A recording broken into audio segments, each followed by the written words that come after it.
రసాభాసగా చెక్కుల పంపిణీ పోలవరంలో కేంద్ర బృందం పోలీస్ స్టేషన్ కు బేడీలు కల్లు కోసం వింత ప్రవర్తన మరిన్ని విశేషాలను మన ఊరు మన వార్తల్లో ఇప్పుడు చూద్దాం.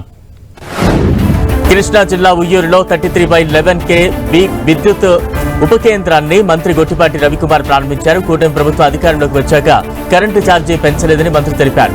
భవిష్యత్తులో కూడా ఛార్జీలు పెంచే ఉద్దేశం ప్రభుత్వానికి లేదన్నారు. గత ప్రభుత్వం చేసిన తప్పిదాల మూలంగా ప్రజలపై ఇప్పుడు భారం పడుతోందని మంత్రి చెప్పారు. కేంద్ర ప్రభుత్వం ప్రవేశపెట్టిన సూర్యఘర్ సోలార్ విద్యుత్తును ప్రతి ఒక్కరూ వినియోగించుకోవాలని సూచించారు.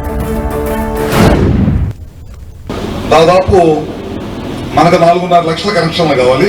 ఇప్పుడు 3 లక్షల కనెక్షన్లు ప్రధానమంత్రి గారు మన రాష్ట్రానికి ముఖ్యమంత్రి గారు లెటర్ రాయగానే శాంక్షన్ చేసి ఇమీడియట్ గా టెండర్లు కూడా పిలవడం జరిగింది.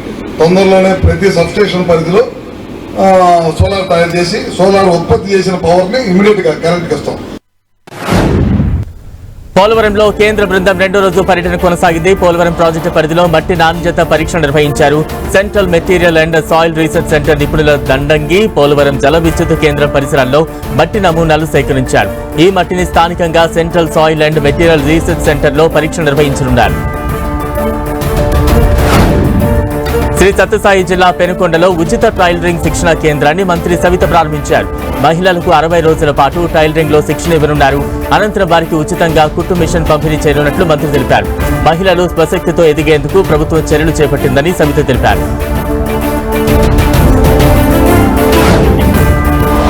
అనంతపురం అర్బన్ ఎమ్మెల్యే దగ్గుబాటి ప్రసాద్ పలు అభివృద్ధి కార్యక్రమాలను ప్రారంభించారు. శిల్పారామంలో ప్రజల సౌకర్యార్థం ఎలక్ట్రిక్ కారును ప్రారంభించారు. లెక్చరర్స్ కాలనీలో సీసీ రోడ్ నిర్మాణానికి ఎమ్మెల్యే భూమి పూజ చేశారు. రుద్రంపేటలో నూతనంగా ఏర్పాటు చేసిన 20 విద్యుత్ ట్రాన్స్ఫార్మర్లను దగ్గుబాటి ప్రారంభించారు. ప్రజలకు అవసరమైన అన్ని సౌకర్యాలు కల్పిస్తున్నామని ఎమ్మెల్యే చెప్పారు. పాలకోడేరు మండలం పెన్నడు గ్రామంలో రొయ్యల చెరువులు మంచినీటి చెరువును డిప్యూటీ స్పీకర్ కనుమూరి రఘురామకృష్ణరాజు పరిశీలించారు.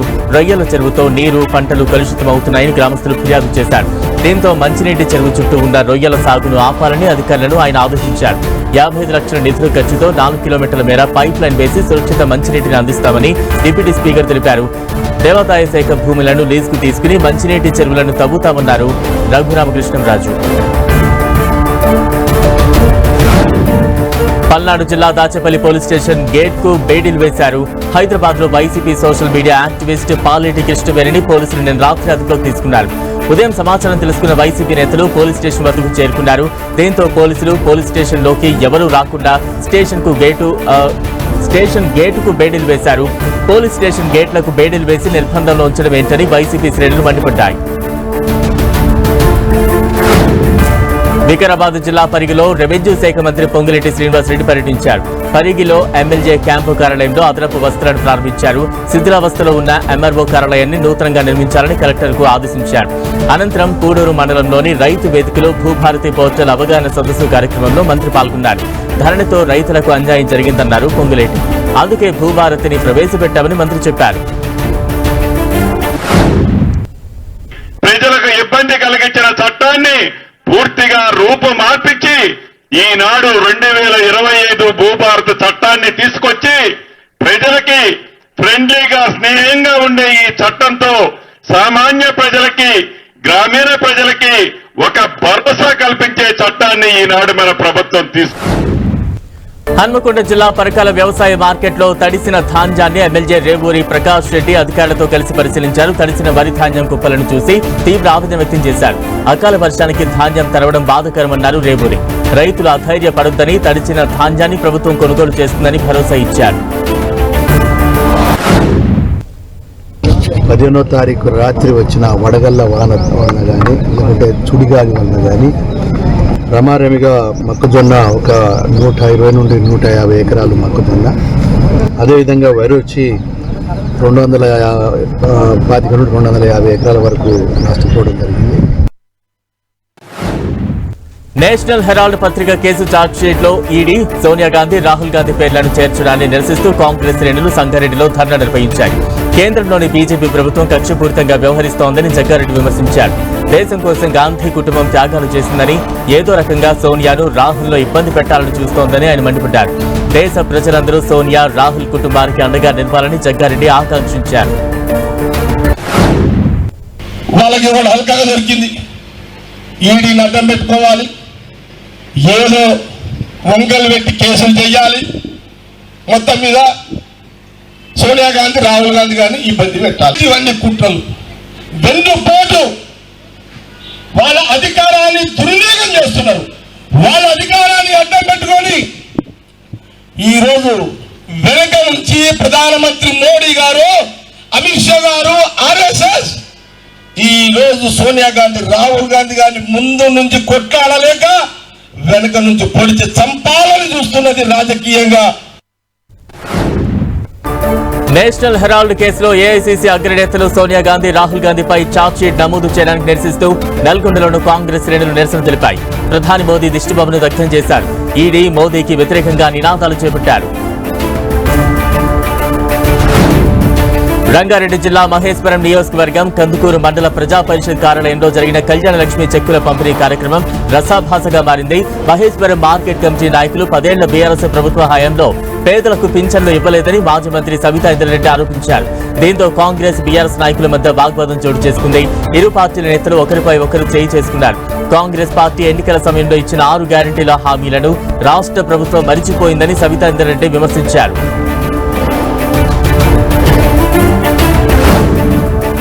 ఆదిలాబాద్ జిల్లా MLA Payal Shankar MLA camp కార్యాలయంలో సీఎంఆర్ఎఫ్ చెక్కులను పంపిణీ చేశారు. 40 మంది లబ్ధిదారులకు చెక్కులను అందజేశారు. ఆరోగ్యశ్రీ 5 లక్షల నుంచి 10 లక్షల వరకు పెంచుతామని కాంగ్రెస్ పార్టీ ఇచ్చిన హామీలను నెరవేర్చాలని ఎమ్మెల్యే డిమాండ్ చేశారు. పేద ప్రజలకు ప్రైవేట్ ఆసుపత్రుల్లో చికిత్సకు అయ్యే ఖర్చును ప్రభుత్వమే భరించాలన్నారు. 5 లక్షల నుంచి 10 లక్షల రూపాయలకు ఆరోగ్యశ్రీ మనం పెంచడం చెప్తున్నాం. కానీ ఏ పేదవాళ్ళకు కూడా ఈరోజు 5 నుంచి 10 లక్షల రూపాయలు సంబంధించినటువంటి ఎంత పెద్ద నొప్పి వచ్చినా, రోగం వచ్చినా ఉచితంగా దవాఖానాలలో వైద్యం దొరకాల. కానీ అటువంటి పరిస్థితి లేదు. దీన్ని ప్రత్యేకంగా మానిటరింగ్ చేయాలని నేను ప్రభుత్వానికి చెప్పేటటువంటి ప్రయత్నం చేసిన.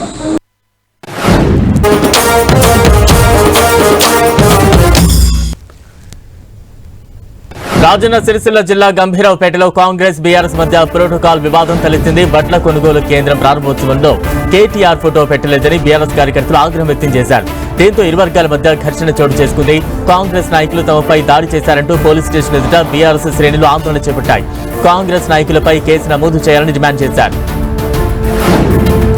చలో వరంగల్ గోడ పత్రికను మేడ్చల్ జిల్లా జవహర్ నగర్ లో ఎమ్మెల్యే, మాజీ మంత్రి మల్లారెడ్డి ఆవిష్కరించారు. కాంగ్రెస్ ప్రభుత్వం అధికారంలోకి వచ్చాక ప్రజలు ఆర్థికంగా తీవ్ర ఇబ్బందులు ఎదుర్కొంటున్నారని ఆయన తెలిపారు. కేసీఆర్ పాలనలో తెలంగాణ దేశానికి ఆదర్శంగా నిలిచిందన్నారు. ప్రజలకు కావలసిన వస్తువులు అన్ని కల్పించినట్లు మల్లారెడ్డి చెప్పారు. తెలంగాణలో రాబోయేది బీఆర్ఎస్ ప్రభుత్వమేనని, చలో వరంగల్ సభకు భారీ ఎత్తున పాల్గొనాలని ప్రజలను కోరారు. రంగారెడ్డి జిల్లా బాలాపూర్ మండలం మామిడిపల్లిలో భూములు కోల్పోయిన రైతులు ఆందోళన చేపట్టారు. గతంలో ఎయిర్పోర్ట్ కోసం మామిడిపల్లి భూములను ప్రభుత్వం సేకరించింది. తాజాగా ఆ భూములను అమ్మేందుకు సిద్ధమవుతున్నట్లు సమాచారం. దీంతో ఆందోళన చెందిన రైతులు కోల్పోయిన భూముల వద్ద నిరసన తెలిపారు. వ్యవసాయ భూములను తీసుకుంటున్న ప్రభుత్వం పైసా పరిహారం ఇవ్వలేదని రైతులు ఆరోపించారు. తమకు న్యాయం జరిగే వరకు భూములను వదులుకునేది లేదని తేల్చెప్పారు. విజయనగరం జిల్లా కొత్తవలస తహసీల్దార్ కార్యాలయం వద్ద చిన్నిపాలెం రైతులు నిరసనకు దిగారు. Raipur Visakha green field highway నిర్మాణంలో తమ భూములు కోల్పోయిన నష్టపరిహారం తమకు అందలేదన్నారు. తమకు నష్టపరిహారం ఇవ్వకుండా రియల్ ఎస్టేట్ దారులకు చెల్లించడం దారుణమని రైతులు ఆరోపించారు. తమ భూములకు సంబంధించిన అన్ని హక్కుదారుల పత్రాలు ఉన్నప్పటికీ పరిహారం మాత్రం వేరే వాళ్లకు ఇస్తున్నారంటూ ఆవేదన వ్యక్తం చేశారు. తహసీల్దార్కు వినతి పత్రం అందజేశారు. యాదాద్రి భువనగిరి జిల్లా సంస్థాన్ నారాయణపురం మండలం పుట్టుపాక గ్రామంలో బడిబాట కార్యక్రమాన్ని నిర్వహించారు. ఉపాధ్యాయులు, విద్యార్థుల గ్రామంలో ఇంటింటికి వెళ్లి ప్రభుత్వ పాఠశాలలో పిల్లలను చదివించాలని ప్రజలకు అవగాహన కలిగించారు. విద్యార్థుల నృత్య ప్రదర్శన చేస్తూ పాఠశాల గొప్పతనాన్ని తెలిపారు. గ్రామస్తులంతా ఏకమై ప్రతి విద్యార్థిని ప్రభుత్వ పాఠశాలలోనే చేర్పించాలన్నారు. నెల్లూరు జిల్లా కలువాయిలో వెలుగు కార్యాలయంలో విఓఏ అగ్రికల్చర్ అసిస్టెంట్లకు ప్రకృతి వ్యవసాయంపై అవగాహన సదస్సు ఏర్పాటు చేశారు. రైతులకు ప్రకృతి వ్యవసాయంపై అవగాహన కల్పించాలని ప్రకృతి వ్యవసాయం అసోసియేటర్ చంద్ర వారికి సూచించారు. 2025 నుంచి యాక్షన్ ప్లాన్ గ్రామ స్థాయిలో తీసుకువెళ్లి ప్రకృతి వ్యవసాయంపై ప్రజలను చైతన్యపరచాలన్నారు. నంద్యాల జిల్లా పాణ్య మండలంలో అక్రమ గోదాములపై అధికారులు దాడులు నిర్వహించారు.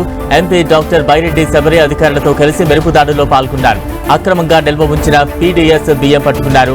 కాటసాని రాంభూపాల్ రెడ్డి గోరుకళ్లు తాండాలో 500 క్వింటాళ్లు, తమ్మరాజుపల్లి గ్రామంలో అక్రమంగా నిల్వ ఉంచిన 1000 క్వింటాళ్ల రేషన్ బియ్యం సీజ్ చేశారు. రోడ్డు నిర్మాణం చేపట్టాలని కోరుతూ ఖమ్మం జిల్లా పెనుబల్లి మండలం అడవి మల్లెల గ్రామస్తులు ధర్నా నిర్వహించారు. లంకసాగర్ క్రాస్ రోడ్ నుంచి ముత్తగూడెం వరకు రోడ్డు వెడల్పు నిర్మాణాన్ని త్వరగా పూర్తి చేయాలని డిమాండ్ చేశారు.